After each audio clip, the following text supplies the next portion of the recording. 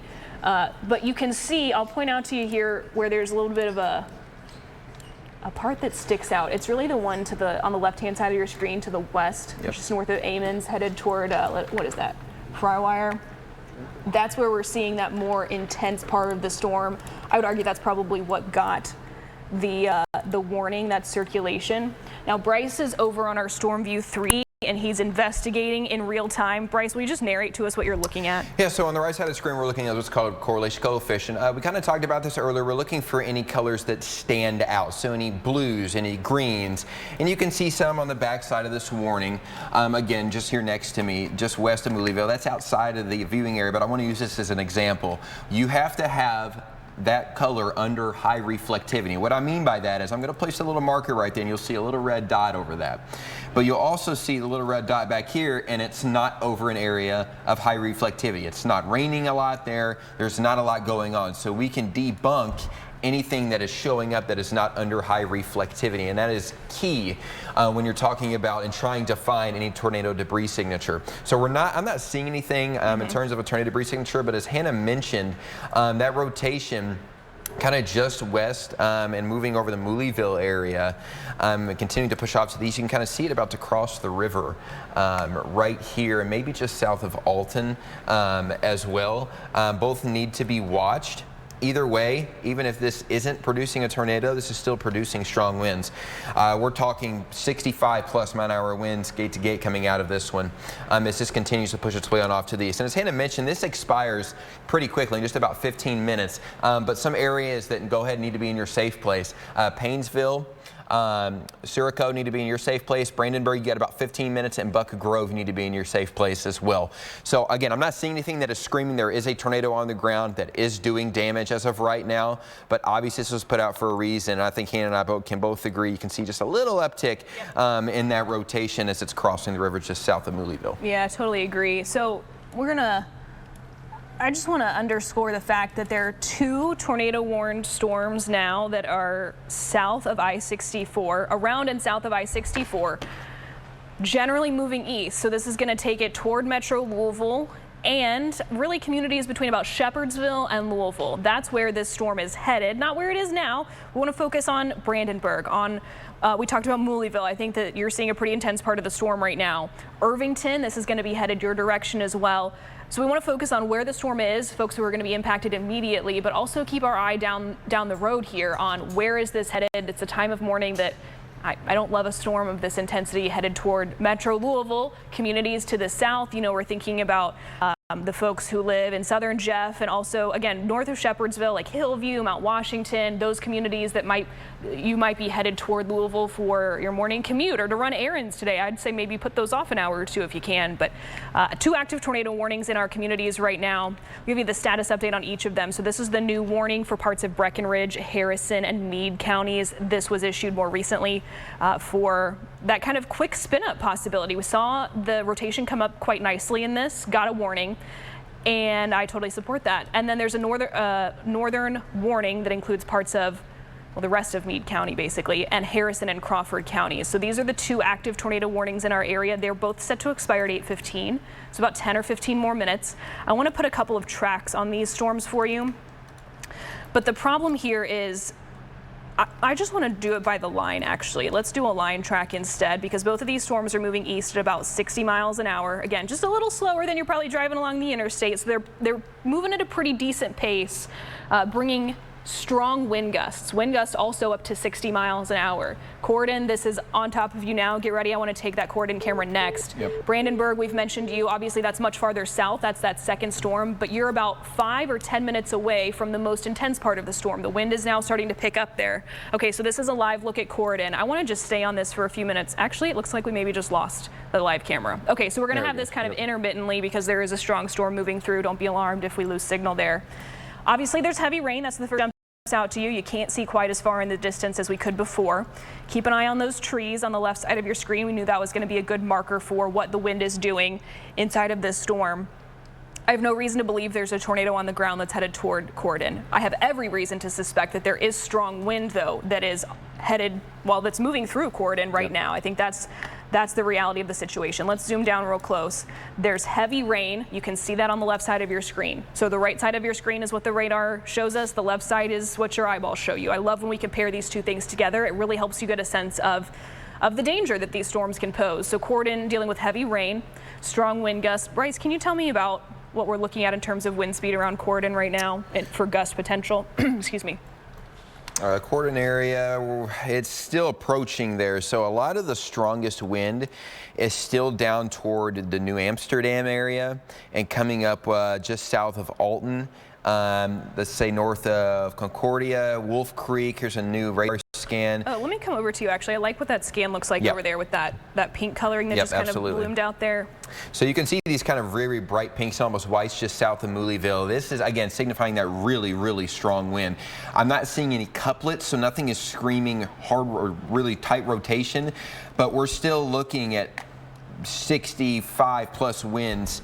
And that's consistent as well, just south of Mooleyville. I would say Battletown area, near the Brandenburg area is probably seeing that. Corydon, the winds that you're seeing right now could be a precursor to some more stronger winds that are to come here soon. Now, again, we have those 2 tornado warnings still out from Leavenworth all the way down through Mooleyville. The strongest winds are in this southern tornado warning that Hannah has on your screen right now, just south of the Mooleyville area and just south of Andyville. And while there isn't a ton of tight rotation, Hannah was talking about, this still looks like more of a straight line wind threat. It does. Doesn't mean that you shouldn't take it seriously, because 65-mile-an-hour winds can do damage to trees, it can do damage to shingles, it can do transformer damage, it can knock down power lines if it gets stronger. So we're going to keep an eye on these very strong wind gusts in this southern tornado warning in the southern extent of this line of storms that's rolling into our area, Hannah. Yeah, so the area just south of Paynesville, that's going to move toward Brandenburg. That's where I want to, that's Paineville. We want to keep our eye focused there. And then just on the southern edge of this warning box, I'm looking at the Freimeyer community, the Clifton Mills area. Those are the spots where I think we want to be paying close attention for this southernmost tornado warned storm. The reason I say that is it's an easy principle to remember. Anytime there are hard lines in nature, like a defined straight line or kind of a right angle, like what you're seeing just south of Freimeyer, those don't occur naturally.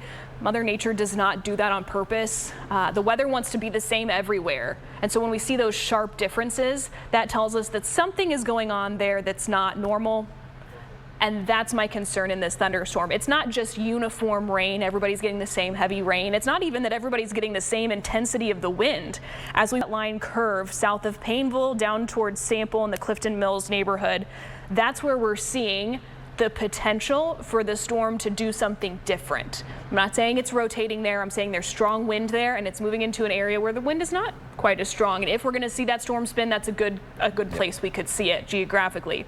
So right now, I think I will argue that the southern tornado warning looks a little bit more intense to me. I would agree, definitely, especially with that southerly wind, as Hannah mentioned, continuing just to get really surfed right into the storm. Here, look at this. It's just feeding more storm energy, and you can tell the temperature difference between where the rain's been. I mean, almost lines directly up with where the storms are now. And I mean, just look at the storm energy rolling on in, the low levels, the low level moisture and the dew points continuing to rise, and you can see where they're a little bit lower, where the storms have already eaten that up. So there's nothing really to the south to stop this storm from evolving, especially even, Hannah, I would say maybe even just south of the tornado warning. Yes. Just west of the Irvington area. Yes, exactly. We're not seeing any rotation there right now, but you can notice just the slightest little dip and the slightest little kind of indentation just west of Irvington, from about Lodiburg up through just south of the Freimeyer area where Hannah's pointing here, these arrows. I would watch this area. Again, there's not a tornado warning here with the new radar scan. We'll take a look at it as well, but there is southerly wind and more low-level moisture and more inflow feeding into this storm on the southern half. And as Hannah mentioned, the northern tornado warning, while it still should be taken seriously with those strong wind gusts, this does not look as impressive or as evolving as the southern warning does. So parts of, say, Dixie, New Middletown, central Indiana, Corydon, you're getting hit with a lot of heavy rain right now. Obviously a lot of lightning along with that as well. Yeah, can we see if we can pull the Corydon camera back up? Let's see, we'll take a look at that since we have that really heavy rain moving over there right now. There we go. So things are calming down a little bit now as this is moving east of Corydon. The heaviest rain is now east of Corydon as well, and so is the wind. But you can tell there's still a lot of lightning along with that. About 5 minutes ago, those trees were blowing all over the place. There's a ton of rain coming down. That has since calmed down a little bit, but you are still in that tornado warning, technically, Corydon. So continue to remain in your safe place if you are still at home. The strongest winds still look like they are in the southern extent, and in this southern tornado warning, with those strongest winds on the right side of your screen, this is measuring those wind speeds, those bright pinks, those bright whites, just south of Mooleyville, moving toward the Brandenburg area, a little bit more of a populated area there. This is where the strongest winds are located. And again, while there is not a tornado warning technically just northwest of Irvington, you can see on the left side of your screen here, there's just a little bit of indentation right here. We have continual inflow that's continuing to flood its way on into the storm. And something we're going to have to keep an eye on, because if anything is going to spin up once again, it's going to be the southern half. And right as I'm speaking, the National Weather Service has issued a severe thunderstorm warning for exactly where we were just talking about. So not a tornado warning, but a severe thunderstorm warning. That's going to go until 8:30, Hannah, with a 60-mile-per-hour wind gusts along with that as well. And I would argue maybe even a little bit stronger than that on the northern extent of that, where that severe thunderstorm warning kind of meets that southern half of that tornado warning. Yeah, so Bryce, I want to stay with Storm View 3D here. I'm going to ask you to drive it for me so I can point out kind of these nubs that we were talking about. That's what the Weather Service has been talking about, calling them nubs, I think is a little bit amusing. But I want to point these out to you so that you can see what we're talking about here. It's everywhere that we see the little fold in on itself. You can see this little part that extends out just north of Hardinsburg. I mean, there are 3 or 4 of these, and it's why we got that southernmost tornado warning that's headed toward the Brandenburg area. It's why we got this additional severe thunderstorm warning, the orange box that you see that now includes Irvington, the Bewleyville area, Hardinsburg, these communities that we've been talking about a little bit more south of the tornado warning. The Weather Service saying we need to keep a close eye on that as well. In addition to the chance for any of these things to spin, it's also just doing strong wind. As we look at the other side of the screen here, the reds and the pinks, notice the darker red coloring around Hardinsburg. It's running into some brighter red just outside of town there. So that tells me there's strong wind gusts, again, up to probably 60, maybe 65 miles an hour for that wind gust at the moment. Whether it's spinning or not, that's strong enough to do damage. So that's something that we want to watch closely. It's not inside of a tornado warning. It does, though, have a severe thunderstorm warning. In fact, let's go ahead and get some information about what that severe thunderstorm warning is, because we've talked about this a few times now. There are a couple of different kinds of severe thunderstorm warnings. I have to zoom in pretty close to get the data here. So this is just one of those basics. This is a basic severe thunderstorm warning. It does not include the tornado possible tag right now. It is simply meant to alert you for the possibility of small hail and wind gusts up to 60 miles an hour. Okay, as we look, is that same storm? No, that's the one to the south. The severe thunderstorm warning to the south does have the tornado possible tag on it. And I think we can pretty much tell why. When we go to Storm View 3D, and Hannah, can you zoom in a little bit for me? You can see on the right side of your screen, when we look at, again, our velocity tilt, you'll notice a little bit more of these brighter colors as we look towards, say, just east of the Oleton area. So right in here, and it's nothing that's screaming. Again, there's a tornado on the ground, but these kind of brighter colors can, again, mean that a quick spin up could occur at any moment. And these little notches that Hannah was mentioning can have that occur very, very quickly.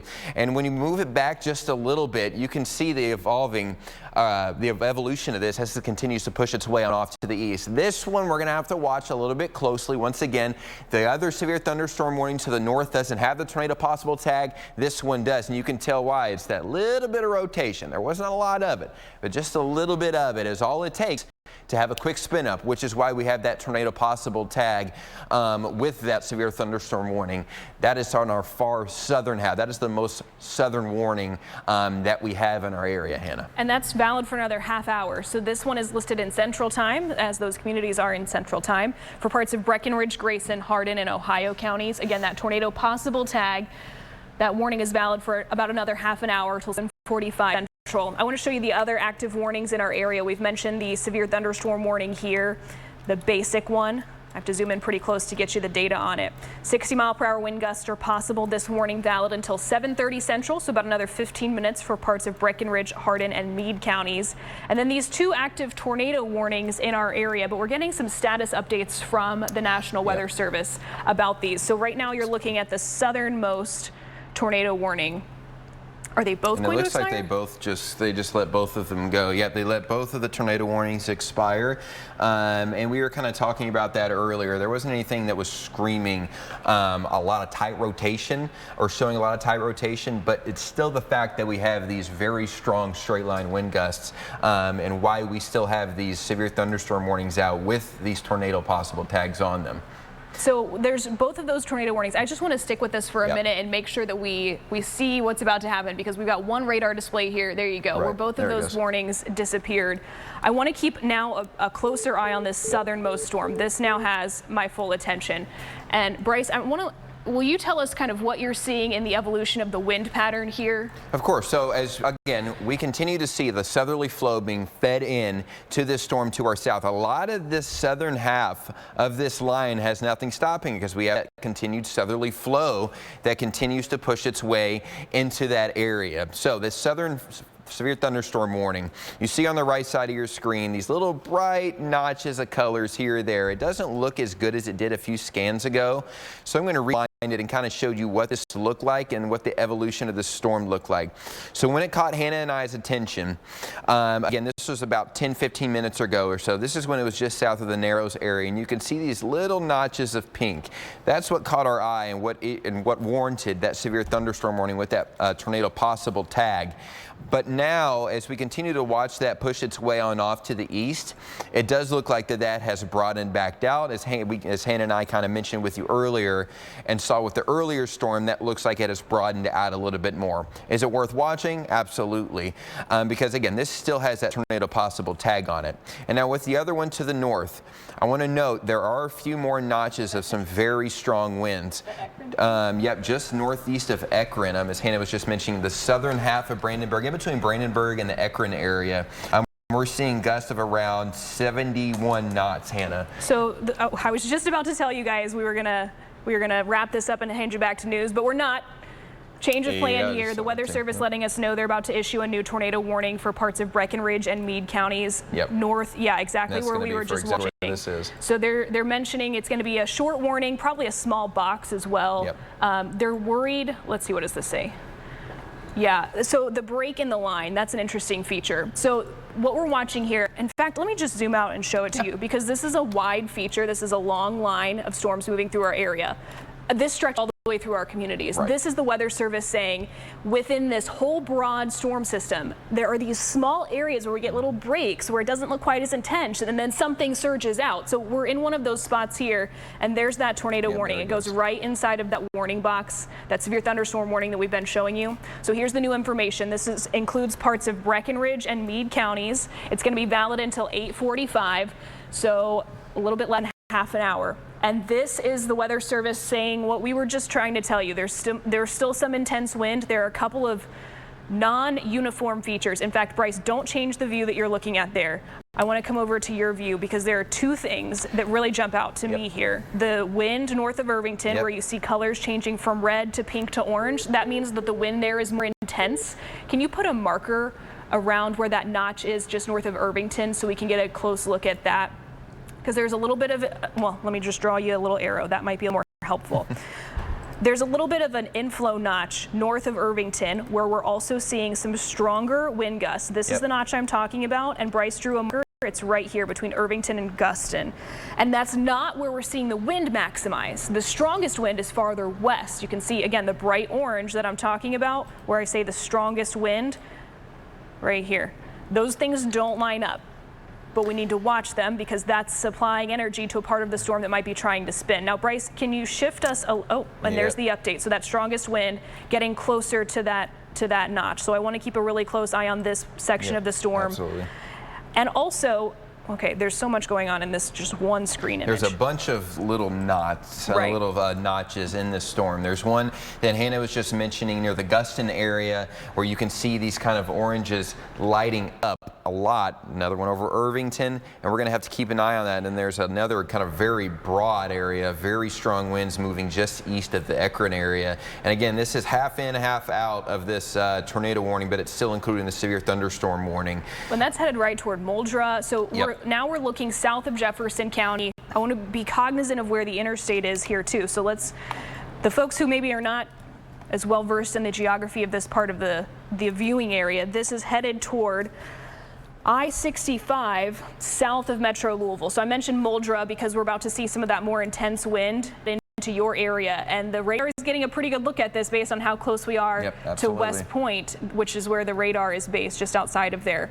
I also want to mention to you Metro Louisville, we were watching a warning move up toward Jefferson County. Now what we're seeing around, again, Jefferson County, around the Metro Louisville area, strong wind, heavy rain, thunder and lightning, but no warning. So when I say strong wind, I mean gusts up to 40 or maybe 50 miles an hour for Metro Louisville. It's 8:20 in the morning. Bryce has reminded us several times, JCPS on spring break this week, which is good news. I would hate to see so many people around the city this morning, but I do still expect that we're seeing a lot of folks coming to the city to be met with wind gusts to 40.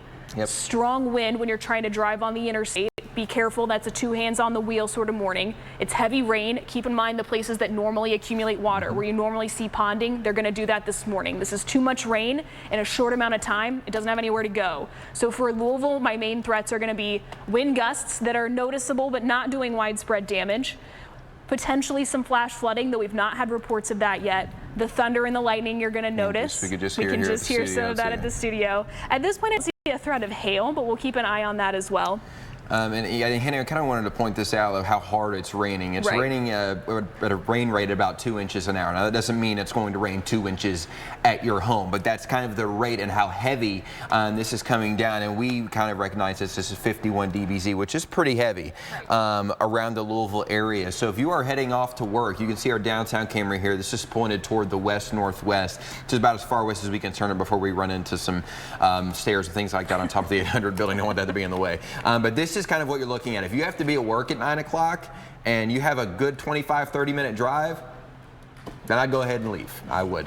Even if you have a 20-minute drive, I'd go ahead and leave because it's going to take a little bit. Visibility is going to be low. Again, wind gusts of around 40+ miles an hour I think are going to be possible, as Hannah was mentioning, for the Louisville area. But let's go ahead and take another look back down at this tornado warning down to our south. Yes, so I want to do some tracking here. This tornado warning includes parts of Breckenridge and Meade counties until 8:45. We've mentioned a few times here that there are a couple of different features inside this storm that have our attention. The storm is moving to the east at miles an hour, so I want to track this from a couple of the most intense parts of the storm. And I'm actually going to run out of real estate there, so let me move the map just a smidge and zoom out so we can get you a better track. Because again, the storm moving to the east at 50 miles an hour is going to put it in the Grampton area, actually closer to about 5 minutes. I still couldn't get this quite as fast as the storm is moving. In the Gaffey Heights neighborhood, closer to 10 minutes. Again, this is north of Radcliffe. We're watching this to get closer to the interstate. Now let's track another part of the storm that has our attention. You can see this notch just south of Hillgrove. Storm still moving to the east around 50 miles an hour is going to put this second part, it's just a southern part of the same thunderstorm, okay? This is going to be in the Flaherty area in about 5 or 10 minutes. Vine Grove and Radcliffe, this is about 15 minutes away from you. So I know plenty more folks in those communities who are watching this morning. And then I want to zoom a little bit farther south because we've mentioned the south side of this warning box needs to be watched. Not that it has the same intensity. I'll argue that the wind and the rotation potential through the central and northern part of the warning box is more concerning. Those communities we just tracked, that has my attention. But I also want to keep an eye on what's going on in the southern part of this box as well, so we'll track that again to the east, close to 50 miles an hour. You're getting the same communities that we just talked about. Big Spring, you are right on the edge of that warning box. Your weather radios may not have sounded for this new tornado warning, but the most intense part of that storm is still about 5 or 10 minutes away from you. So an active tornado warning that includes parts of Breckenridge and Meade counties until 8:45, as we see a couple of pieces of storm that are concerning. Bryce, I'm going to come over to you on Storm View 3D. Tell us what you're seeing that has your attention this morning. So once again, we're looking for a couplet that would really signify rotation. And while I'm not seeing anything that's showing a strong couplet of strong rotation, you can still see these oranges and kind of these dark orange, these red oranges that pop out. These are very strong winds. This is about 70 knots. So Hannah, that's about what, 70? Getting closer to 80. Yeah, almost 80-mile-an-hour wind gusts, moving through gusting up through Ekron and heading toward the Moldral area in parts of Meade County. Now, what's helping this out is that we talked about this earlier. You can kind of see this kind of donut hole, this circle here, just to the east. This is the radar. So this is where the radar is located. And any storm to get closer to the radar, we're looking lower off the ground because radar beams are angled upward. So the further away you are from a radar, that looking up into the sky. We're not looking that high up into the sky right now. In fact, we're looking about 500 feet up into the sky. So just west of the Moldral area, maybe about 300 to 500 feet off the sky, we're talking about wind gusts that are approaching 75 to 80 miles an hour, or 80 miles an hour. So again, this is outside of the viewing area once again, and something that we're going to have to keep an eye on and keep watching here as we head over the next couple of hours, especially as this continues to push its way on off to the east once again. Either way, I still think we need to keep an eye on this. You can see a bunch of little couplets almost, but they're not tight enough to really scream rotation team. Instead, I do think this is more straight line winds. But again, this is why this tornado warning has been put out. It's because we've seen this many times here, even over the past couple of months, where this can quickly spin up into a quick spin up tornado, especially again when it's in between radar scans. Either way, this can do damage even if there is no tornado on the ground. So Flirty, you've got about 7 minutes. Pritchard Place, you've got about 13. Radcliffe, you've got about 14 or so. And you can kind of see these little notches. And a couple of these, there's really a couple notches just east of Guston there, southeast and heading toward the Flirty area. And this is why Hannah has put the storm track on this system, is because of that little notch. It doesn't take much for a quick spin up to occur in a situation just like this. It's south of Hillgrove. If you are going to drive or plan on driving on Highway 60 anytime soon in Breckenridge County heading to Meade County, I would hold off for just a few minutes, maybe about another 15 to 20 as this continues to push its way on off to the east. And when we look at Storm View 3D again, you can see moving through Guston right over Highway 60. That's where the strongest winds are as it continues to move its way on off to the east. And there's not just one little area of these oranges. There's a bunch. You look further to the east and there's even more as you get closer to the Moldral area. You get closer to Dixie Highway down in Meade County and parts of US 31. You can see that approaching Moldral right now, getting really close to that radar. And again, we aren't looking very high off the ground here, folks. We're not looking all the way up toward Bedford from the Louisville radar where we're talking 3,000, 4,000 feet in the sky. This is about 300, 400 feet off the ground where we are measuring 70 to 80 mile per hour winds. That doesn't take much to come down near the surface. So be in your safe place if you are included in this tornado warning as it continues to push its way on off to the east. And as it really gets close to radar, we should continue to get very, very good data as this continues to go to the east. But right along Highway 60 and just north of that, heading into the Ekron area and heading into the Moldral area is where I see the strongest winds. Again, this can do just as much damage as a weak tornado can do. And we're still going to keep watching this little notch right here just east of the Booleyville area as it continues to push its way on off to the east. Hannah, can we pull up correlation coefficient on the right side there and match it up with that rotation? That way we can see, is there anything on the ground? So when we match these up, nothing really screams out. You see, you may be like, hey, Bryce, there's a bunch of little blues, there's a lot of greens, and a lot of things that are popping out to the eye out ahead of that storm. The thing is, we need to put a marker on that and see exactly where that measures up with that reflectivity. So Hannah, let's put a marker on where that correlation coefficient kind of is popping up and where that's located, because that's going to be key in determining whether or not this is actually tornado debris, if things are being lofted into the air, or if it's just radar scattering outside the thunderstorm. And we're going to continue to watch this as this moves its way on off to the east. And you can see a little bit more of that over the Flaherty area. But you'll also notice that little marker that Hannah's marked there with the arrow. It is not under high reflectivity. It is just outside of that. It's close, I will admit, but it is not in the middle of that red, that deep red where the heavy rain is. If we had that signal on the right side of your screen and the deep red of where that rain is on the reflectivity on the left side of your screen, then that would be more alarming and more concerning. Still, this is worth watching. This is like at least throwing some branches around, throwing some leaves around, if not a little bit more, because Hannah, these are some strong winds. This isn't just 34 and 40 mile an hour wind gusts out on your porch and just enjoy the breeze. This is legit straight line winds that we're talking about. Yeah, I think there's the potential in this part of the storm, again, where you're seeing those orange colors. I think we could be seeing wind gusts 80 to 85 miles an hour. Now, that doesn't necessarily line up with the warning information we've been given. That's based on the radar data that we're getting, though. Right. And you've got to keep in mind how close we are to the radar site. That's a pretty good indicator of what's actually going to be reaching the ground. And if it's not reaching the ground yet, it's right there. It's ready to be tapped into. And so we want to make sure that you're aware, especially thinking about Muldra, Vine Grove. You're on the southern part of Vernon. We want to keep you guys in our your community names at the top of our mind this morning. We're looking at the Gaffey Heights area. As you look just outside the edge of the warning box here, these are the communities we're trying to alert right now. We've talked a bit about Flaherty at this point. You can see the Grampton area getting a little bit farther north. These are the spots that are about to see some of that most intense wind. Obviously, you can see the heavy rain here. That's a pretty easy thing to grab to notice in the storm. Thunder and lightning as well.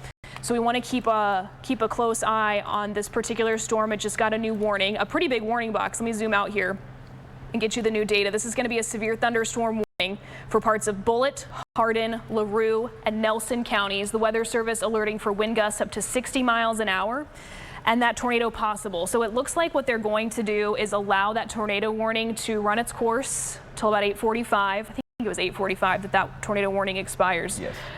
So it looks like they're going to let that hang for about 15 minutes, but then to chase that thunderstorm as it continues, they're going to use that severe thunderstorm warning, that big orange box that you see there, because it has that tornado possible tag. This is their way of saying this is mainly a strong wind threat, but just like the reason we got this tornado warning initially, this storm can spin at a moment's notice. In fact, essentially all of our storms around I-64 into the south present that potential this morning that they could spin up quickly. And so that's why it got a tornado warning initially. It looked like it had a pretty good rotation couplet there for a couple of scans. Now we're seeing intense wind threat.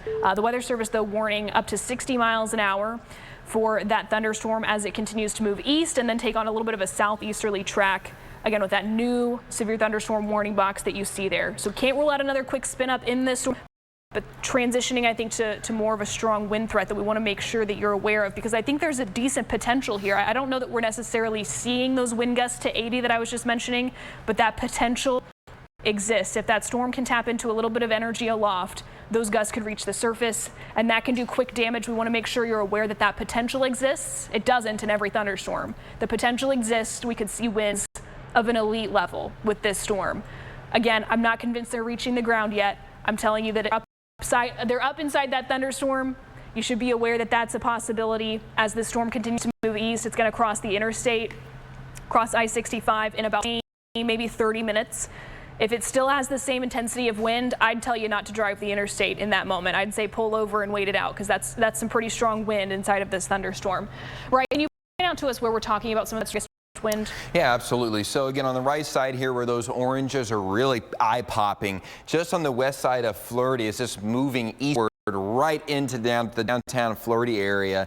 Again, Hannah mentioned radar is showing up to around 80 mile an hour wind gusts. Doesn't necessarily mean that's what we're seeing on the ground, but those are winds about 800 feet above the ground, because this is closer to the radar. So that's something that, again, it doesn't take much to transport that right back down near the surface and get a couple very strong wind gusts. And I also want to note that, again, while tornado warning will probably be allowed to expire, as Hannah mentioned, the quick spin-up threat is still there, which is why that severe thunderstorm warning will still have that tornado possible tag. And You can see, again, this little notch down south. We've seen this over and over and over from this same storm here from like the past hour. And while so far we haven't had anything that is produced, it doesn't take much. With that southerly flow just being pushed into that storm, that inflow, it wouldn't take much to get that storm rolling and to get it rotating a little bit more. So that's something that us and the National Weather Service will be watching closely even after that's allowed to expire. And you can see the path that this has taken. I haven't seen any reports of damage in our area, but this line of storms did have the history of producing a tornado that did do damage parts of our western communities, parts of West Kentucky and southern parts of Illinois.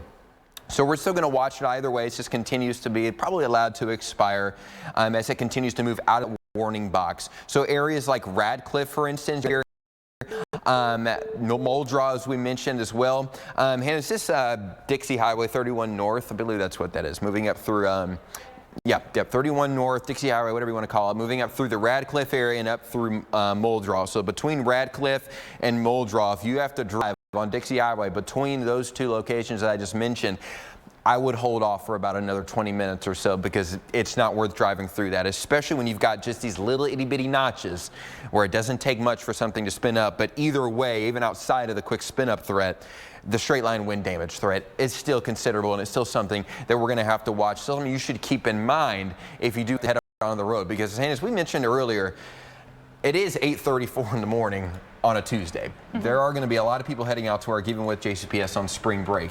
And while that takes a lot of people off the road, even outside the city, there are other school districts that are still in school, right, that are sending their kids out to the bus stop this morning, that are heading to school, taking their kids to school, and heading to work. And this is something to keep in mind. That's why I'm trying to throw some roads out at you guys so that you guys kind of understand is that 20 to 30 minutes, I think, would be worth it. Yeah, I think you're probably right on that.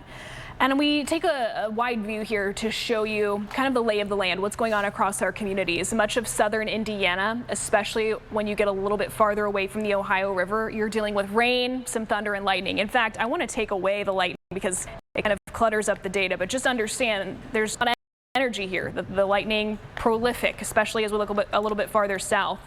Looking toward Jefferson County, and really as this storm moves outside of the county, getting a little bit farther east, we're looking at Shelbyville, well, let's not eastern Jefferson County, J-Town, Middletown, up towards Simpsonville and Shelbyville following the highway there. Some heavy rain, some strong wind gusts there. None of that is warned. You don't even have a severe thunderstorm warning on that. Just be aware those are areas that are going to be well traveled this morning. We want to make sure you know what you're getting into. Looking farther south, the colors get brighter. I'm looking at Mount Washington. Taylorsville, this is a few minutes away from you. There's the live view from Simpsonville, and I'll take the radar display back up there so you can match up what you're seeing on radar to what you're seeing on our camera. This is the golf course, U of L golf course in Simpsonville. The radar showing you bright colors there, heavy rain. In fact, I'll put the lightning back on so you can get a look at how many lightning strikes we have seen around that area recently. These cover about the last 15 minutes, all the lightning bolts you see on the display there. You can also see the trees on the course there not doing a whole lot. They're not moving terribly fast. Let me flip over to the velocity here, and this looks pretty okay. Pretty much what you'd expect from a summertime thunderstorm or springtime thunderstorm outside of a warning box. So I don't think this is anything alarming. I think, again, folks driving along I-64 are going to notice intense rain. In fact, it's hard to see through. You're going to be driving more slowly. You're probably going to see a lot of folks who put their hazard lights on to get through that rain. It is intense. And as we look farther south, I become more concerned about a wind threat. So right now you're looking just south of Mount Washington. Well, first let me show you that the tornado warning has really been trimmed down. So they've kept it here for, I think, this most intense wind that I want to come over to Storm View 3D and show you. So keep an eye on the warning box here. Yeah, once that gets trimmed down, you'll see what Hannah's talking about, those strong wind gusts right just south of Florida, right over Florida. It's really not too hard to see that kind of ball of orange there. Right. That's what the strongest wind gusts, and as Hannah mentioned, that's probably why they're trimming it down so thin. You don't see that too often. There it goes. Right. But it does go ahead and cover where those strongest winds. I like that. That's their way of just, again, nod to these storms can spin at any moment. This is an area that is showing us it has some power, whether that strong wind potential that we've been talking about is reaching the ground or not, whether there's a tornado in this thunderstorm or not. This very small warning box seems to be the Weather Service way of saying you got to pay attention to this. The tornado threat is not gone. Instead of just saying, oh, we'll hand you over to the severe thunderstorm warning that we've already issued, they've said no, and just make a teeny tiny little warning box, trim that down a little bit so everybody knows that this storm can still spin. It can still produce dangerous and damaging wind. It can produce wind that spins. So let's put a bit of a track on this for you so that you know where the most intense part of the storm is headed. I'll just do that smaller track, far southern edge, so that you can get a look at where this is headed. Moving to the east about 50 miles an hour at the last update is going to put it in communities near Radcliffe. A couple of minutes. We've been calling your name out for a decent while now, and so hopefully you've had some heads up to make sure that you're in a safe place. I think you're seeing a lot of the most intense wind, rain, lightning in right now. Lebanon Junction, this is still about 15 or 20 minutes away from you. Again, the most intense part of the storm. You're already starting to see some of the rain in Lebanon Junction. The thunder, you're probably starting to hear a little bit of that, but rain and wind still a few minutes away from you, and the most intense part of the storm 15 to 20 minutes away from you. And we're taking a little bit of a track there, showing you all the things that were coming through our area right now. E-Town not inside of a warning box yet. You've got thunder and lightning. You've got some moderate rain at this point. And I was about to mention the storm to the south needed to be updated. So they've trimmed this severe thunderstorm warning box as well. This storm does not look nearly as powerful as it once did. So this is, again, a basic severe thunderstorm warning for Grayson and Hardin counties, alerting you for wind gusts up to 60 miles an hour, really focused around the Eastview right now. This is headed toward Glendale in the next couple of minutes. You can see Sonora closer to the interstate. You're south of the strongest part of this storm. Small hail is possible. We're certainly seeing heavy rain, thunder and lightning, but this storm has weakened considerably since it first got a warning, really since we were watching it outside of Grayson County. So that's a quick update on all the warnings left in our communities. Our plan is going to be to watch this warning box, this strong wind that's moving through Radcliffe. Right now, I want to stay with this a few more minutes. If this is allowed to expire, and if this wind does exactly what it's kept doing for the last 20 minutes, what we would do is give you back over to our news crew and let them update you on the news of the day. We're going to stick with this for a few more minutes, though. I just want to make sure that everybody has a heads up about what our plan is, because I still think, over at Storm View 3D, I want to show you what he's looking at. I still think the storm presents threat. That's our threshold here. Yes, we usually jump on here for tornado warnings, but our threshold is if the storm presents a threat to you, if it's a threat to your life, to your safety, we're going to jump into programming to let you know that. And where you see the strong wind, look at how it's pushing out around Radcliffe. You can see it kind of bubbling out from that storm. So I think what we're seeing here is becoming a little bit of a more of a microbe, to be honest. Okay, so think about to do this experiment. I wish I could do it with this actual cup of water. But think about if you had a bucket of water and you just dumped it out on the sidewalk. You just turn this over. I can't because of all the electronics, but you just dump out that bucket of water on the sidewalk and it hits the water and then just rushes out. See, this is what I think the wind is doing around Radcliffe. This does present the chance that we could see some stronger gusts. That provides a lot of energy. It's grabbing a lot of that strong wind inside of the thunderstorm and pulling it down with that rain-cooled air. So I think we could be seeing some of that. You tell that's just bubbling out, but it's also the colors around Radcliffe are getting less intense. So I think what we're seeing is some of that downburst coming out and then starting to pull some of that energy away from the thunderstorm. So I love that this still has a severe thunderstorm warning on it. I think that's an excellent decision. I love that there's not a tornado warning on it anymore. Also, I think an excellent decision, the right move here. This is going to continue to be a strong wind threat, up to 60-mile-per-hour gusts.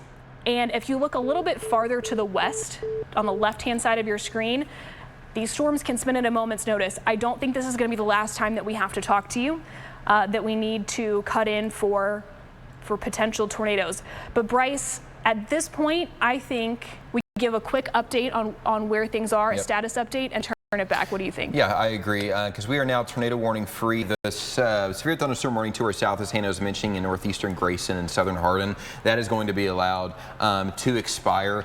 We're going to keep an eye off air or off camera, I guess, of this storm moving through Radcliffe, because it is still producing very strong winds. But as Hannah mentioned, it's kind of spreading out a little bit more. I think we're losing a little bit of that updraft in that storm.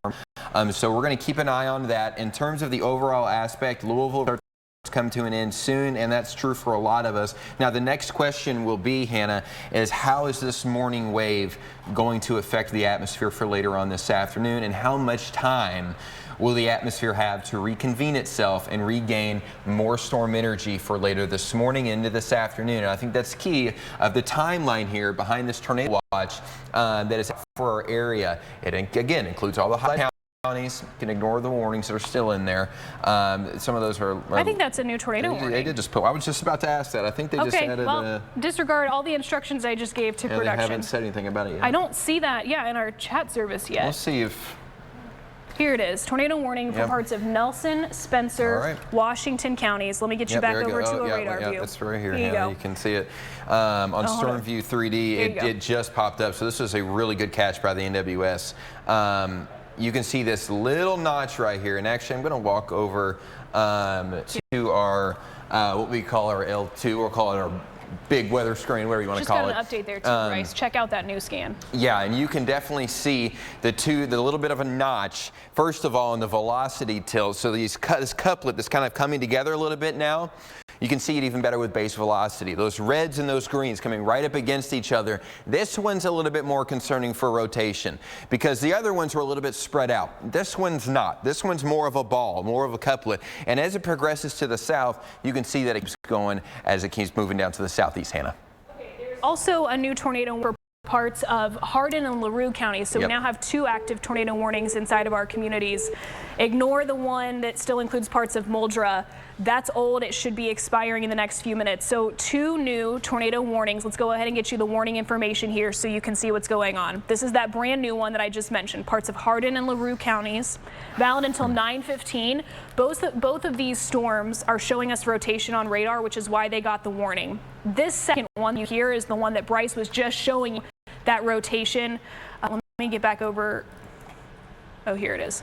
This is that first warning that we jumped on here and said, look at this couplet. This is outside of Fairfield, near the Samuels Kitty and Bloomfield. So this warning goes until 9 a.m. Again, 2 active tornado warnings just issued inside of our communities. Let me zoom out and get you kind of some perspective here. This is all south of the river. Take away the lightning as well because it kind of clutters up the view. Mixed in with these is also a severe thunderstorm warning that warns a tornado is possible at any moment, and that's exactly what we're seeing. You can also notice, just look at the direction these warning boxes are headed. These storms are taking a more southerly track. They were moving due east an hour ago. Now they're moving southeasterly, still at a good pace. So I want to zoom back in on this particular storm and go back over to Storm View 3D. Bryce, I interrupted you with that new warning for a minute. I would love for you to walk us back through some of this rotation and the changes that you're seeing here. And that's important that Hannah does that because we mentioned earlier how quickly these things can spin up. We saw that tornado warning expire, then maybe 3 minutes later, boom, they put another one and another one off to the east and to the southeast near the Fairfield area because of quick rotation. And this could very well be a quick spin up tornado. I'm not going to come and say that there's one on the ground because there's not anything on correlation coefficient that is screaming to me. If we had a big bright blue ball right there, that'd be a completely different story. We'd have a tornado on the ground, guarantee. But we don't have that. So we still have strong rotation with this storm. And Hannah mentioned these now taking more of a southeasterly trajectory. These are almost what I like to call cape chasing. They're chasing basically what storm energy is left. So Hannah, again, when we look at a broader view of it, you can see that there's not much to the south. We've been talking about that all morning. More southerly wind is feeding into it, and all the storm energy, the greatest part of it, the greatest storm energy left in our atmosphere right now is to the south, and that's where these storms are starting to head toward. This is the other one near the Vine Grove area, and when you look over here, you can see a little bit of those greens and reds coming back together once again. Nothing extremely tight, nothing that is telling me that there is a tornado on the ground, and you can see a couple of these indentions. So I think this is a smart move by the National Weather Service because we've seen this, we've learned from this from the past few months that it doesn't take much. We've been saying that for the past couple of hours, and this is a perfect example of it. These two weren't showing any more signs of rotation until about 5 minutes ago, and now we're back to dealing with the same thing. And I really want to point out this little indention right here. This is east of Vine Grove. This is going to be just a little bit northwest of Colesburg. There is a real strong inflow notch, what we call, right on the inside of the storm You can see how it kind of curves in like this. This is the strong inflow feeding into that storm and getting it going once again. So it's not done with us just yet. It is still rolling, and it has nothing really to the south to stop it. So if we're going to see a quick spin up form, it's going to be right where this inflow notch is and right where those winds start to come together, and where we start to see a little bit more of that rotation. And then you go to the next scan and the inflow notch doesn't look as good. So again, this is the ever kind of evolving aspect of these storms that we've seen here over the past couple of hours, and that we're probably going to have to continue to watch, Hannah, especially with these now kind of what I said, cape chasing, as they move down to the southeast and moving toward that more storm area with more storm energy. Can we take the E-Town camera full? This is a camera that's mounted at Baptist Health there in E-Town, and E-Town is included in the tornado warning, but the storm is not to you yet. We are looking toward the north and northwest here at the tornado warned storm. So if we can do the two box with the radar and the camera view here, I'll show you kind of side by side what we're looking at, because the view toward the north and slightly northwest from E-Town is looking directly at that tornado warned storm.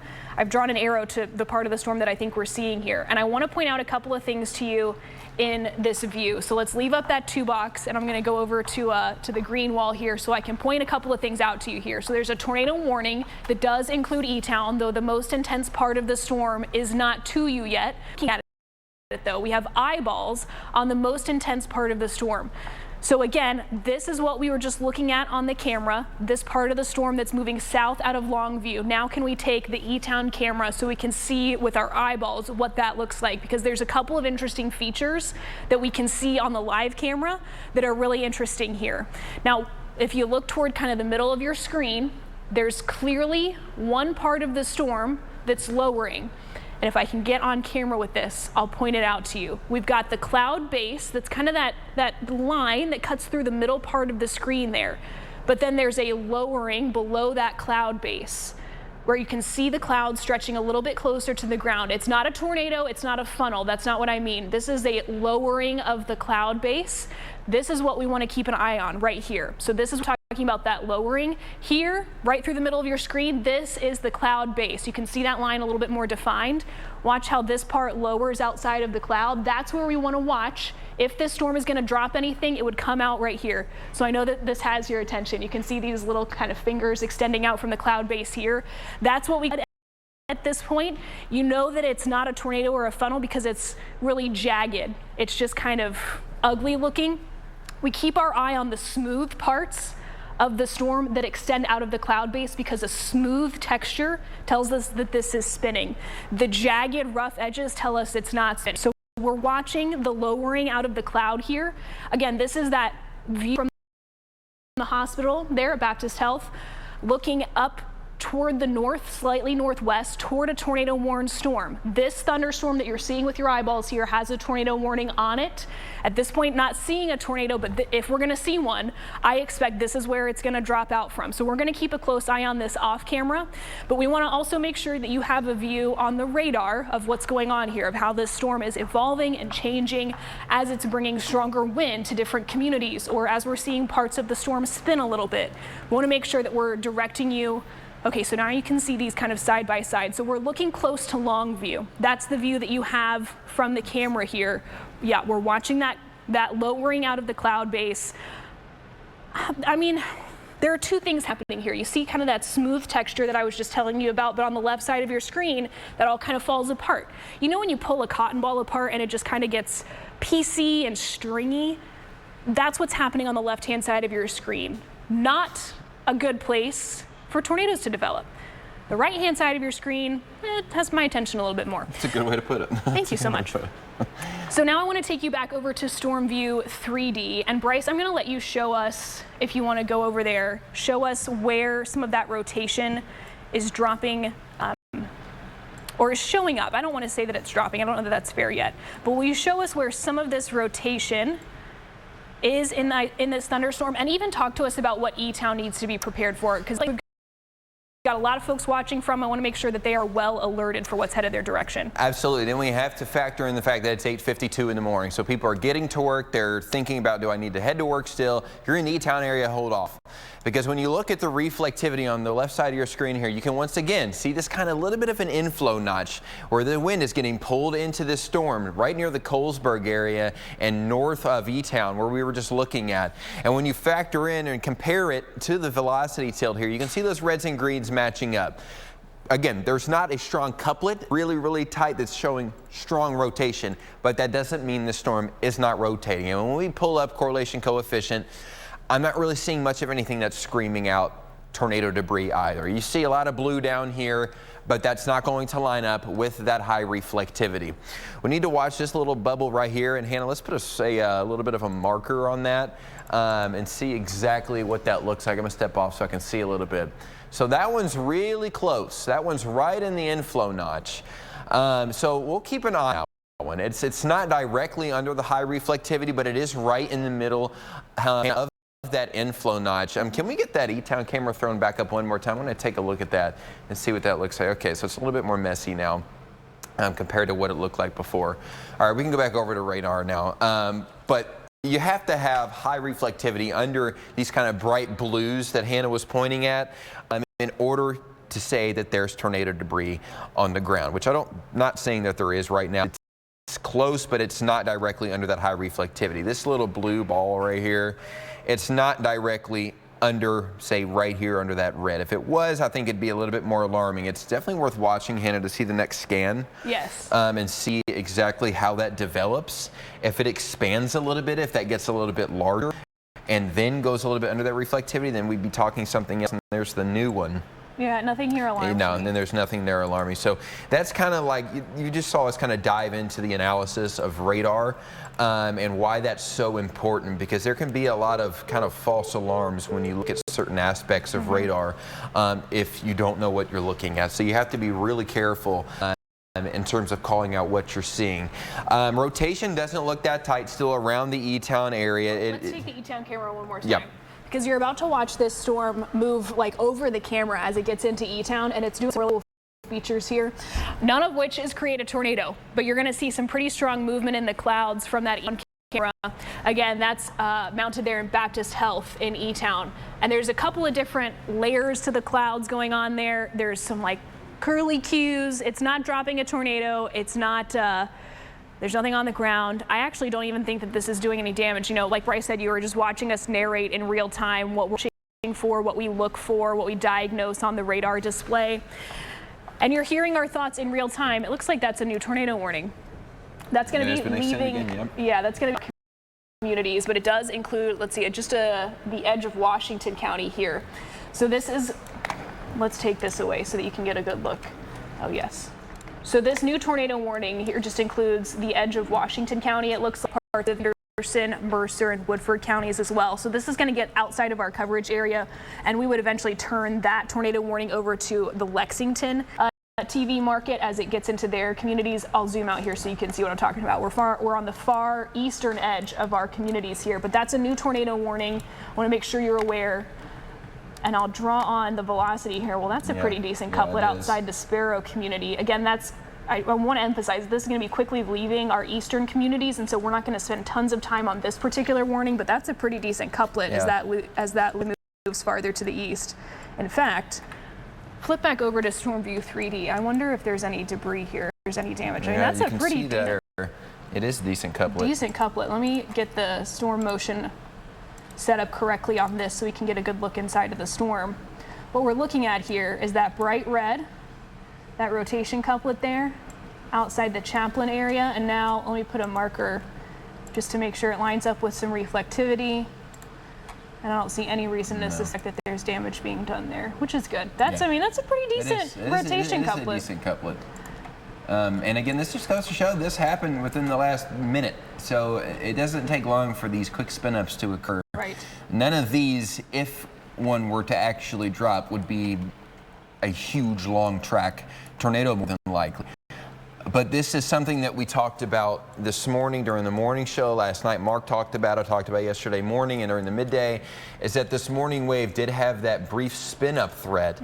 And that's exactly kind of what we've been seeing. We haven't had any reports of one officially, but storms like this, the exact reason of why that product or why that kind of aspect was put out there is the fact that we've seen this happen before. We've seen it happen here recently. So we still have these 3 tornado warnings. Again, Hannah mentioned the one on the far right's moving out of our viewing area. The other 2 are still hanging on, but they're now taking that more southeasterly trajectory, which you may have been watching an hour ago and you're tuning back in and you're like, what in the world happened? Well, they're basically, these storms are reaching for more storm energy. They want more storm energy to get stronger, and there's not any to the east because storms have already been there, and they're even to the south, and that's also where our wind is coming from. And when we look at the new radar scan, Hannah, to me that looks a lot weaker. Yes, this looks a lot weaker, even wind-wise. I mean, not even talking about rotation, but even just talking about what level of wind is about to move through E-Town. I don't think that you're seeing the same intensity here. To me, well, we can look at the data, but to me this says we're looking at something maybe closer to between 40 and 60 miles an hour at the strongest. We still have that tornado warning on this particular thunderstorm. It goes until 9:15, I think, for this around E-Town. Most of these go until 9:15 or 9:30. But there are 3 active tornado warnings in our communities. And so I draw your attention now to the middle tornado warning, the central tornado warning. And again, let me update the storm motion on this one because it's, whoa, it is a little bit different. Let me do that from the warning. There we go. And I really don't think you're seeing that same rotation for this central tornado warning. Again, this is the first one that came out. So this is the storm that's going to move just, I think, north and maybe slightly to the east of Bardstown. We're looking at the Bloomfield area here. This is the first tornado warning from this batch that we've been talking about. And it is the one that I think is the most diffuse now. So strong wind gusts here, still a very good possibility. Gusts between about 40 and 60 miles an hour here as well. Torrential rain, certainly a guarantee. You can see that showing up here. But this new warning that's going to move east out of our communities definitely has the best rotation at this point, and it's getting just outside of that reflectivity. So this is kind of pushing out right on the edge of this part of the line. These are not individual supercells, and thank goodness for that. I think these would be monsters if they were. This is all part of a connected line. And Hannah also wanted to mention, producers are telling me that we had a couple early dismissals. We're going to have a couple early dismissals. Henryville School is just one of them, and Corden, was that the other one? Borden, sorry. Borden is the other one. Bryce, will you talk to us a little bit about what's coming this afternoon? I'll pull up the tornado watch, but as we think about early dismissals, like it's 9 a.m. So what are they seeing? What are they hearing that says, oh, this is what to expect this afternoon, and this is a reason that we need to consider, you know, the time that students are being let out of school, the safety as they're being let out. What's coming in this afternoon that they should be prepared for? So this afternoon, after we get rid of this morning storms, now this takes a lot of storm energy out of our atmosphere. It does. But here's the thing. It's still 70 degrees across parts of our area. It's still the upper 60s. Look at this. I'll prove it to you. Yeah.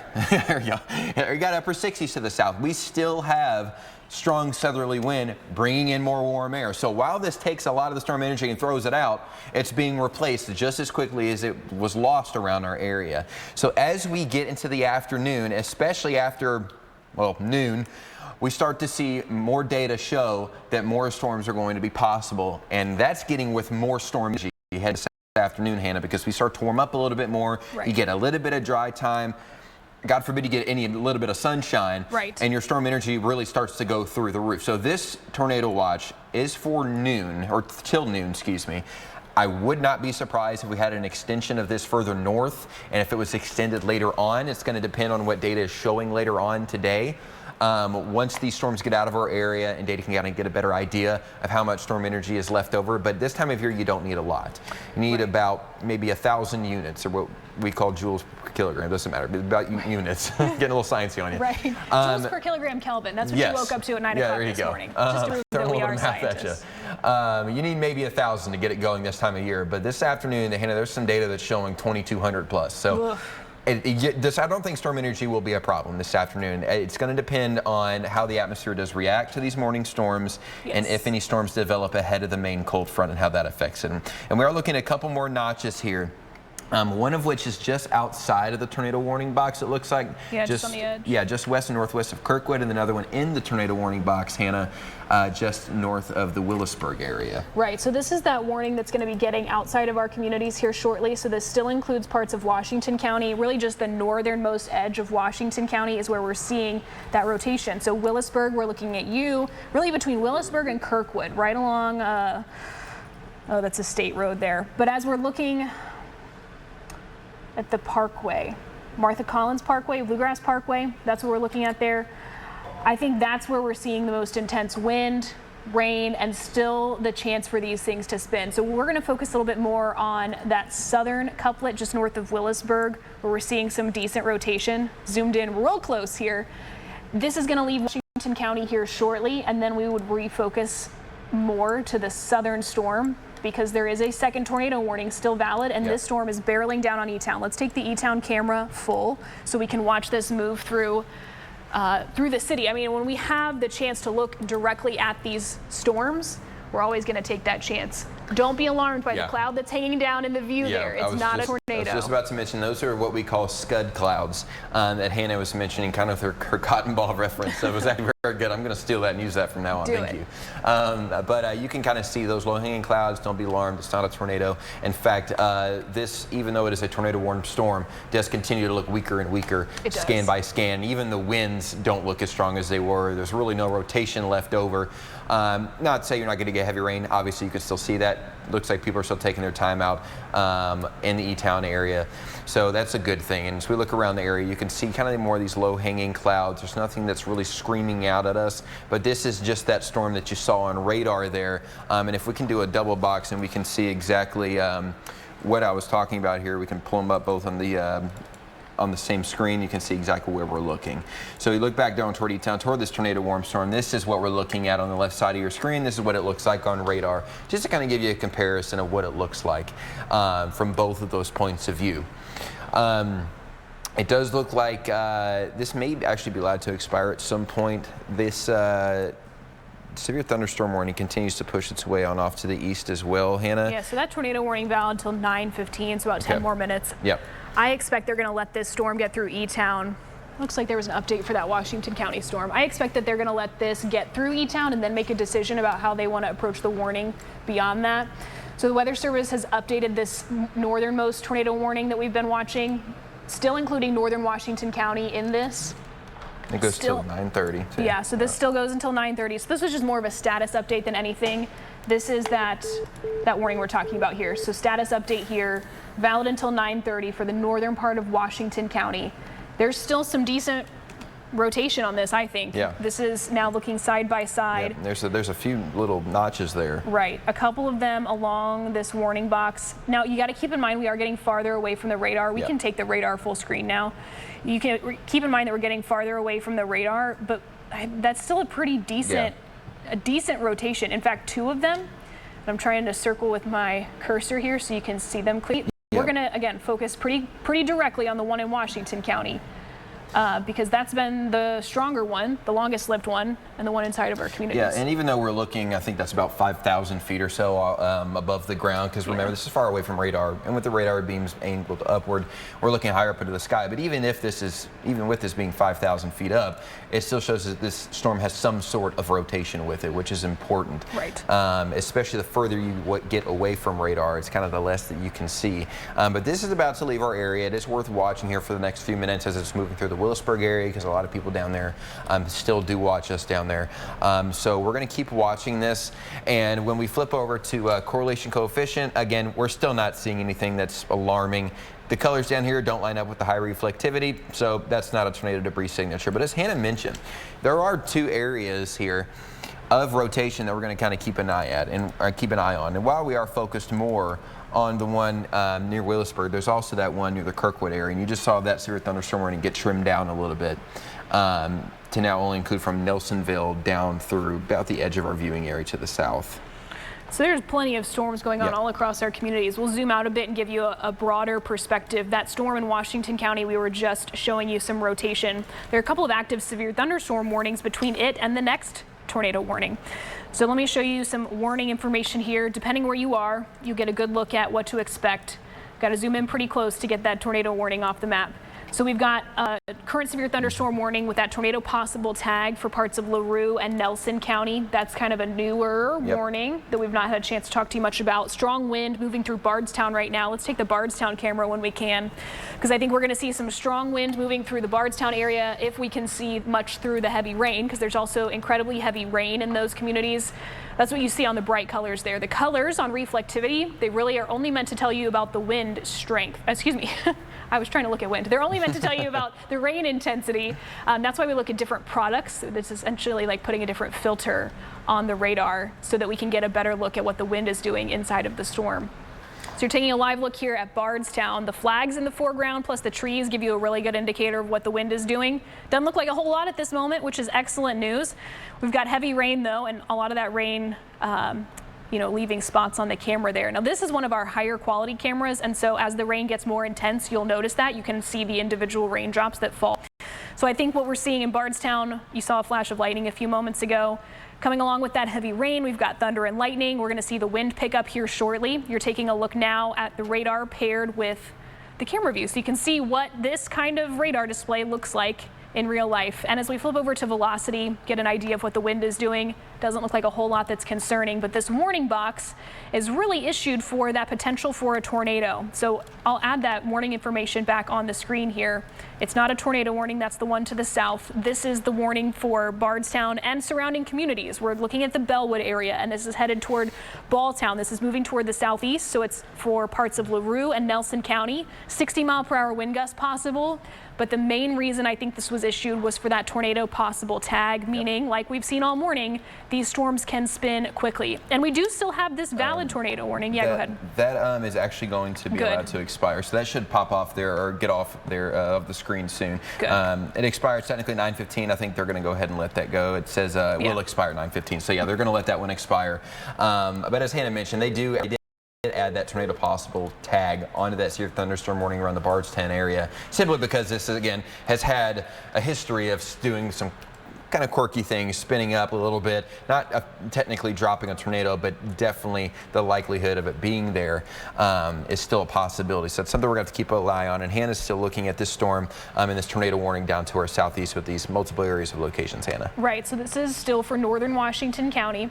I think we're still seeing decent rotation in a couple of spots outside Kirkwood. We've mentioned a few times. You can see that couplet here. The rotation that is really east of Willisburg at this point, it's going to be moving out of Washington County in the next probably 5 minutes. This has become more diffuse. There's still, and by that I mean more spread out. There's still strong wind here, but the structure of this storm, maybe in this new scan looks like it's coming back together a bit, but it is pushing. The strongest part of this thunderstorm is pushing outside Washington County here shortly. So I think that this is something that we're going to hand over to the Lexington coverage area as this gets closer to Harrodsburg, Nicholasville. Those are going to be communities that they are covering. We want to make sure that the folks in Washington County, especially around Willisburg, we know there are lots of folks in that area that watch and that want to make sure they're getting this good warning information. And so as we watch this move outside of the county, this is still a concern, but it's leaving our footprint. It's leaving our area behind. So I want to come back over to that heavier rain, the strong wind that we're seeing a little bit farther west. We've mentioned Bardstown. We took that camera view live. There are communities, though, between Willisburg and Bardstown, and that's where we want to focus in here. Strong wind, heavy rain. Again, that tornado warning that still includes E-Town, effectively you should disregard. That tornado threat is no longer present there. I know that it still shows up on the display and maybe the radar on your phone as well, but the tornado warning that includes E-Town, we should disregard. That's not something that still presents a threat. But as we look between the communities that are experiencing some of this stronger wind, I'm just going to call out a few. You should be prepared for wind gusts 50 to 60 miles an hour. You need to be aware that these storms can spin quickly. So we're going to keep you kind of on alert through the next hour or two in these communities. Tornado possible tag on most of these. We have communities stretching from Bardstown over toward the Booker area. You can see Maud is listed there as well, right along the highway. Willisburg, we've mentioned several times. Even a little bit farther north, Bloomfield, we've called out in the last 30 minutes or so. You've seen the most intense part of the storm already, but are still left with that heavy rain, the thunder and lightning. And again, wind gusts maxing, I would say, between about 40 and 60 miles an hour in these parts of the storm. Now, let me zoom out and show you that this is what we're dealing with. The specific part of the storm that we were just looking closely at, that's it. That's the show for right now. These communities we were just calling out. So we're going to watch these storms exit our viewing area, they're continuing to move southeast about 50 to 55 miles an hour. We're going to let them keep doing that. We're going to keep a close eye on them. But then as I zoom out, you can start to see a couple little cells popping up that are non-severe behind this main line. But this is going to be our break. We need to get these severe storms out of our area. Then we're going to take a break. And as Bryce was talking about a few minutes ago in terms of what to expect this afternoon, we are still expecting active, potentially severe weather as we get into the evening today. And you can see this risk map from the Storm Prediction Center still includes most of our area in that moderate category. That's level 4 out of 5. Not one we see all the time, probably get 1 or 2 of these in our region a year. Damaging wind, large hail, and tornadoes are the threats from that this afternoon. Those are pretty much every possible severe weather threat. And now what you're looking at is specifically dialing in what is the tornado risk today. And again, this is a map from the Storm Prediction Center. So that highest level that's on the map is that 15% risk. It's shaded in red. That's the reason we have a moderate outlook. But I want to draw your attention to the lines here. You can see vertical lines striped through all of our communities, whether you're in the yellow or you're in the red. Those striped lines are the Storm Prediction Center's way of saying anywhere inside of this space, this geographic footprint, we can see strong tornadoes. It's not necessarily discussing the likelihood of tornadoes or how intense the coverage would be. This is saying, hey, we're not just talking about quick spin-ups. We're talking about stronger, longer-lived tornadoes. So that's the forecast for this afternoon. We want to take one more look at the radar here, and then, because I've tried to do this 3 times already, the plan is going to be if we dump out of this coverage here in the next few minutes, like I expect we will take a quick break and we'll turn you back over to the news team so they can update you on the stories of the day. Again, that tornado warning that covers E-Town, that's going to drop off the map here in the next 60 seconds, but you should disregard that. The tornado warning that we were watching in northern Washington County, the strongest part of this storm has moved east. It's getting closer to Harrodsburg now. We are still seeing some strong wind there. Certainly seeing some heavy rain. I took the lightning away, but I'll add it back in. This is an energized storm. There's thunder and lightning all over it. We want to make sure that as these storms continue to move southeast through Macville, through Springfield, that you're aware strong wind is likely. Gusts 40 to 60 miles an hour with heavy rain, with thunder and lightning. These storms will be inside these communities for about the next hour. But once this couplet, once that the rotating part of that storm, once that rotating part of the storm leaves Washington County, we're gonna take a break and turn you back over to news. Yeah, and Hannah, looking at it, I think of course I don't want to jinx it, but the only one that I think still has that potential is that one that's moving over Bardstown, which looks like they just thinned out that severe thunderstorm warning. They sure did, yeah, they just cut you out. So we'll keep an eye on it, but again, this tornado warning is exiting our area. So we'll give it just about a minute or 2 more because it looks like the rotation has exited our area now. But as previously seen, we've tried to throw it back to coverage and then we get another tornado warning. Let's plan to stick with us till about 9:20. Yep. Okay, so for production, about 9:20, we want to keep an eye on this because of what we've seen. Right. Because these drop a warning, then they spin up quickly. And I'm with Bryce. This thing south of Bardstown, I think we're seeing some strong wind getting closer to the Balltown area. I want to make sure we keep a close eye on that. So between now and 9:20, we'll hand this back over. Well, we'll take a break and then we'll hand things back over to news. But because of the quick spin-up nature of these storms this morning, not just because that's what we think will happen, but because that is what we have seen. These storms have proven to us that is their behavior. Quick spin-up, they get a quick rotation. Couplet showing up on the radar, they get a quick warning. We want to stick with us for a couple of extra minutes just to make sure that we are seeing everything in this storm that we need to. Again, particularly keeping a close eye on the parts of this storm that are outside of this warning box. So I think we're seeing gusts 40 to 60 miles an hour south of Bardstown. In fact, can we take one more look at the Bardstown camera live before we think about exiting here? So this is what this storm looks like in real time, that we're alerting for wind gusts 40 to 60 miles an hour. We're talking about strong wind. We're talking about thunder and lightning. This is what it looks like live in real time. So this is the live view from Bardstown at the square there in the city, the courthouse you can see there. And this is what the radar looks like paired next to it. So strong wind, heavy rain, thunder and lightning, all the threats we've been talking about so far this morning. And I'm getting a quick update here from the Weather Service, which is much of a non-update, basically. So I don't expect... Okay, so they have just canceled the Washington County part of that tornado warning. That's the last thing I was waiting for. I think, excuse me, give me the wide view, Bryce. Let's leave the folks with what we have on radar. These storms are going to continue moving southeast, exiting our area. You can see really focused still in Washington County. You guys are going to deal with thunder and lightning, heavy rain as this crosses all the way through your community. But then it's going to leave you and you're going to take a break until the afternoon. And now we are also going to take a break. So we're going to send you, we're going to take a quick break. News is going to be back after that break, giving you an update on everything that we just ran over for them for the last, hour and a half? Yeah. They're going to be back with your headlines of the day. We'll be back continuing to update you on this weather. We're not going anywhere. No. And in fact, through the evening, Mark and Rick will be in as well to make sure you're prepared for that afternoon wave. So stick with us. We'll be right back after this break. Val Glick and Gilbert Corsi on WDRB News at 4.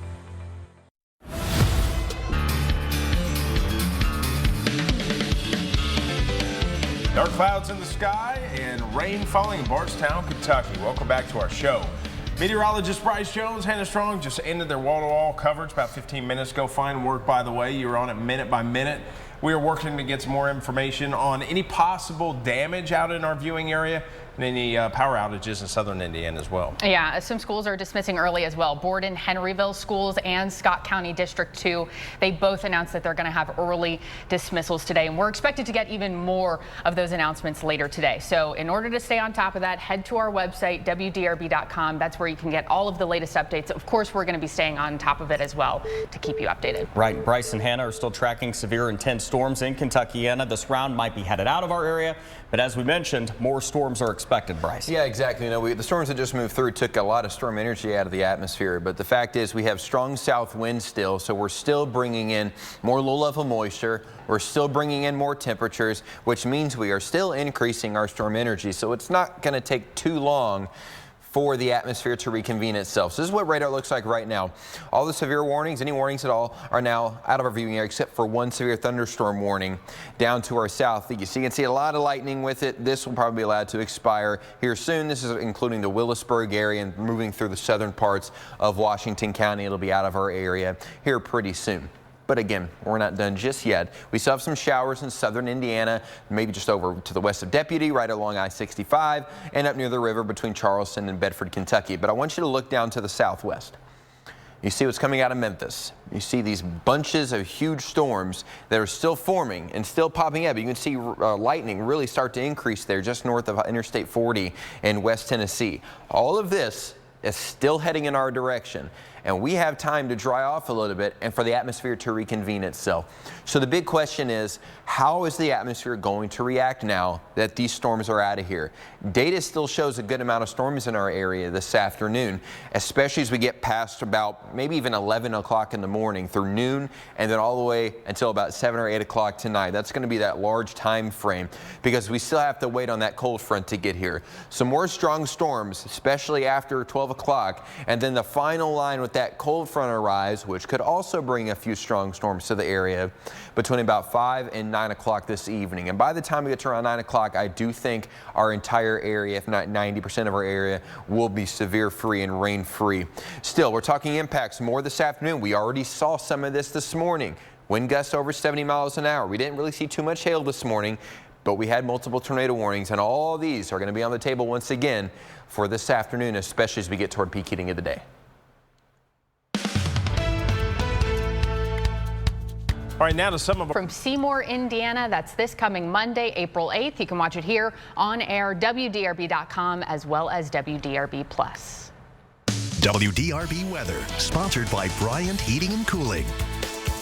All right, hopefully you haven't heard enough of my voice just yet because we got more to go through. As we head through the rest of this morning, our atmosphere is going to start to destabilize once again. Here's why. Well, first of all, we're still sitting at 67 in Bardstown right now, and it goes further from there. Then you look at Simpsonville and you're like, what in the world? There's sunshine, there's blue sky in Simpsonville? Yep, and guess what that does?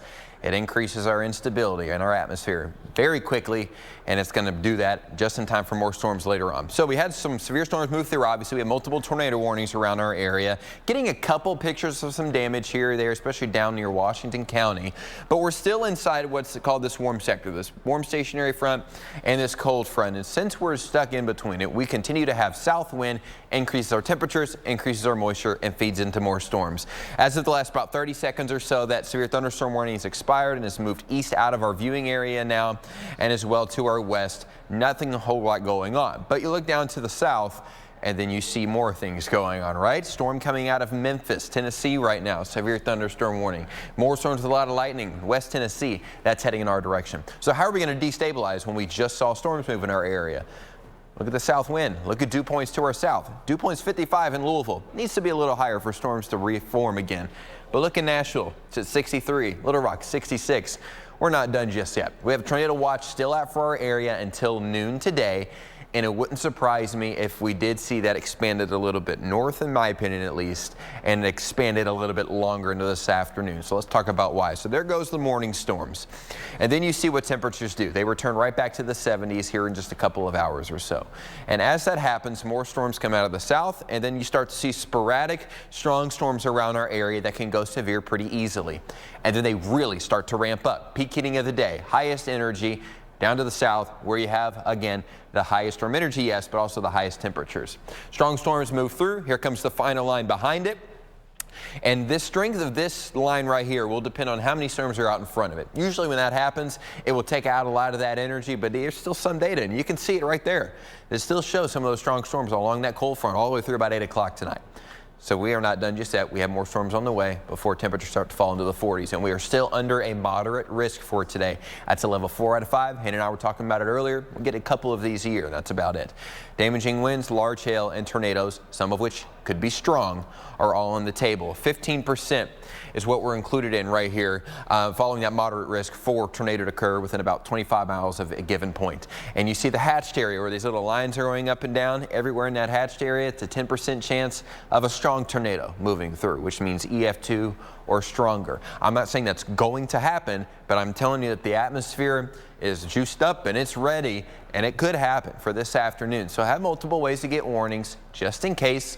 We've already had multiple warnings this morning, and I do expect more to come this afternoon for some of us. 75 for this afternoon. We could get a little bit warmer to the south though. Overnight tonight, we decrease our rain chance a little bit.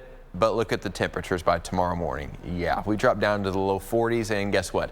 We're probably not going to get out of the 40s the next couple of days either. We kind of have this mixed shower drizzle mess tomorrow. Same thing for at least the first half of the day on Thursday. We don't really increase our temperatures a whole lot until we get into this weekend when we start to bring out a little bit more sunshine.